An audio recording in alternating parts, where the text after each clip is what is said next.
երբ ամենօրյա սպորտը դիտարկում ենք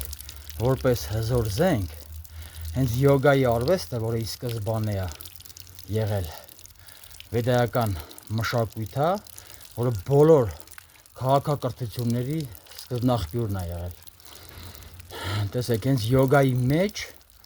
ամեն ինչը հզոր զենք է, ու այդ հզորությունը մենք մեր մեջ ունենք։ Չակրաների շնորհիվ, օղակներ են կոչվում չակրաները, 7 օղակներ, բայց մանրամասն որ վերցնենք 112-114 օղակներ կան։ Չակրաների վրա աշխատելով յոգինը ուժեղ էներգիա է ստանում, որը հնարավորություն է տալիս չհոգնել, ստեղծագործական ուժը շատացնել եւ շատ բաներ, թող տեսահոլովակը շատ չլինի, ու ամենօրյա աշխատանքը տարբեր գործերի մեջ բերում է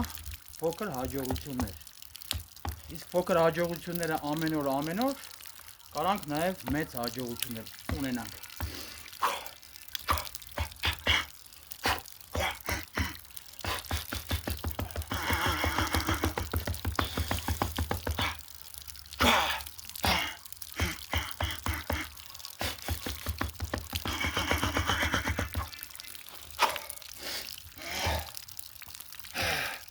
Ես չգիտեմ երբ, բայց այս շորը հանելու եմ մենակ ծառի շփել։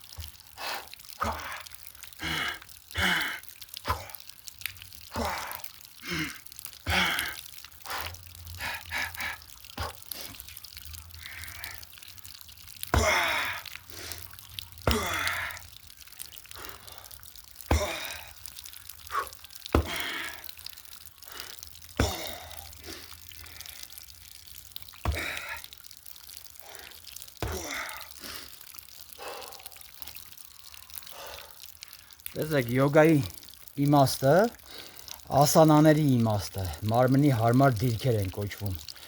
Մարմնի տիրապետումն է։ Իսկ երբ տիրապետում ես մարմինդ, իմիջիալոց ավելացնեմ, որ շատ քիչ ասանաներով ամենօրյա, նաև օրը մի քանի անգամ 3 անգամ 3 պատխոդից,